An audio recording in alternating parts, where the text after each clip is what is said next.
Le petit espace qui fait grand cette semaine, il se trouve dans le 18e arrondissement de Paris, juste en dessous du Sacré-Cœur. C'est là que Jean nous a donné rendez-vous pour nous faire visiter un appartement de 43 mètres carrés qui a su repousser les murs grâce à un astucieux jeu de perspective. Alors voilà, nous sommes bel et bien à Montmartre, mais dans un appartement qui casse un petit peu les codes et dans un volume qui n'est pas évident puisque c'est un grand rectangle. Mais comment est-ce qu'on rend un grand rectangle intéressant? Eh bien, c'est tout l'objet de notre visite. Et pour s'en rendre compte, il suffit de faire quelques pas côté salle à manger. Là, je comprends en fait la façon dont a été organisé le volume, je dirais même rythmé. Donc vous voyez, là ici on est dans un premier espace, mais j'ai devant moi une succession d'espaces, j'en vois au moins 3 autres qui sont rythmés soit par des colonnes porteuses, soit par des murs porteurs ou des cloisons qui sont entre 2 grandes allées qui à la fois créent de la profondeur, mais aussi créent de l'intérêt, ça crée du volume. Et donc ces 2 travées créent autant de circulation. Je vais vous montrer d'ailleurs comment ça marche. Là, je pars par la droite et je reviens par la gauche. Ça joue vachement sur la sensation d'espace, puisque vous voyez, je ne suis pas du tout enfermé, donc j'ai pourtant des volumes différents, mais qui communiquent, qui s'imbriquent les uns dans les autres. L'intérêt, c'est que ça me permet d'avoir une enfilade de fenêtres qui donnent toutes dans finalement ce même volume, et donc ça maximise la luminosité. Alors maintenant, si je me retourne, j'ai mon autre travée, et là, on voit qu'elle a été exploitée différemment. Là, on fait rentrer les fonctionnalités. Et donc, grâce à cette travée utilitaire, en fait, on a dégagé un maximum de volume utile, vraiment pour la vie. Une façon qui est très architecturale de créer du volume, c'est de dramatiser les lignes. Donc, on a fait à la fois des lignes verticales, qui sont exploitées jusqu'au plafond, des rangements toute hauteur, mais eh bien, on travaille aussi l'horizontal. On a ce grand linéaire de bibliothèque qui file jusqu'au bout de l'appartement et donc qui là encore crée une dynamique. Une dynamique qui se retrouve aussi dans la déco. Une boîte blanche ponctuée de couleurs grâce à d'archibelles pièces de mobilier, dont une côté salle à manger qui a inspiré à Damien une petite leçon design. Et apparemment, notre expert est assis entre 2 chaises. Il est archi difficile d'en croiser un exemplaire sans en parler. Diffusé à des centaines de milliers d'exemplaires depuis sa création, la Plastic Chair de Charles Eames a su traverser les décennies avec succès, car elle est toujours au top du mobilier réédité actuellement. Si sa fabrication démarre officiellement en 1948 chez Zenith aux États-Unis, il faut savoir que le projet remonte en réalité à 1940.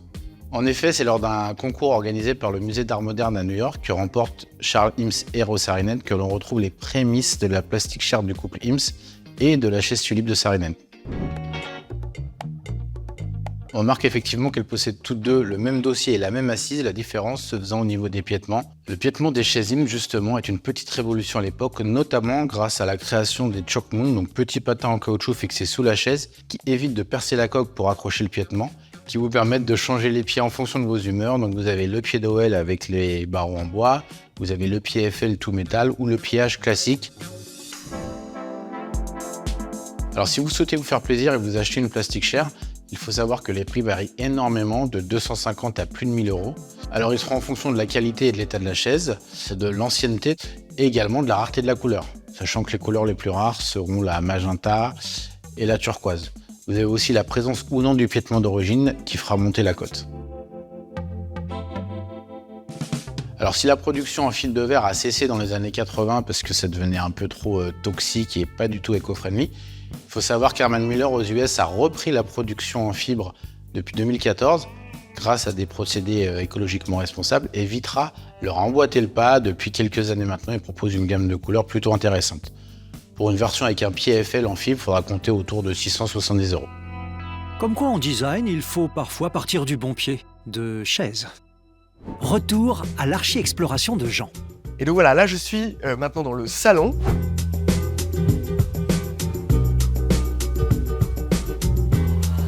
Je voulais vous faire remarquer quelque chose, c'est-à-dire que tant qu'on était dans la salle à manger et dans le salon, avec les grandes portes toute hauteur ouvertes, eh bien c'était autant de prolongement en plus dans cet espace de réception, puisqu'il est impossible de deviner qu'on se trouve dans la chambre, puisque vous allez voir, le lit est caché derrière ce mur-là.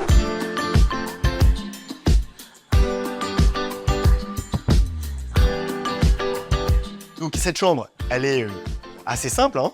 Donc la fenêtre, le lit, un grand massif de placards tout hauteur qui abrite le dressing. Donc à nouveau, on joue sur les verticales, ça crée un sentiment d'élévation. Alors on voit que cette chambre, elle s'inscrit dans l'écriture globale de l'appartement, puisque elle se termine à nouveau par nos 2 travées. Donc à gauche, j'ai une porte toute hauteur qui me fait accéder au WC. De l'autre côté, j'ai l'accès à la salle d'eau. Derrière cette archi-belle réalisation, il y a Olivia Sanson à la tête du cabinet So Workshop. Bonjour Olivia. Bonjour Jean. Ce qui nous a assez impressionné, c'est que ce travail des lignes, c'était vraiment quelque chose que vous avez voulu faire.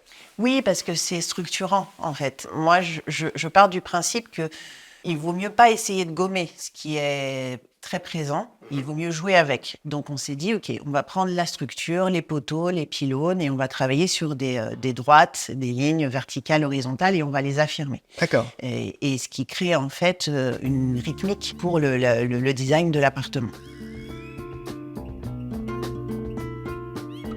Alors il y a un petit détail, moi qui m'a aussi plu, cette bibliothèque filante tout le long de l'appartement. En fait, moi, j'aime bien travailler sur les hauteurs et avoir que l'œil ne se précise pas juste sur l'horizon ou le sol, parce qu'on a tendance à baisser. Et du coup, avoir ça en hauteur, travailler au-dessus des fenêtres et avoir cette petite bibliothèque qui file le long, amenait le visiteur à lever la tête et à regarder. Et du coup, ça donne aussi ce sentiment de hauteur, de plus grande hauteur sous plafond. D'accord. Voilà. Oui, merci beaucoup. Mais je vous en prie, merci à vous d'être venus.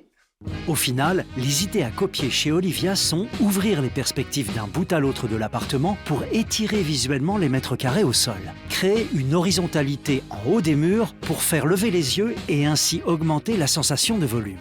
Opter pour des rangements et portes toute hauteur pour donner l'impression d'une plus grande hauteur sous plafond. Encore une archi-belle mini-visite pleine d'inspiration qui ne manque pas de perspectives d'avenir.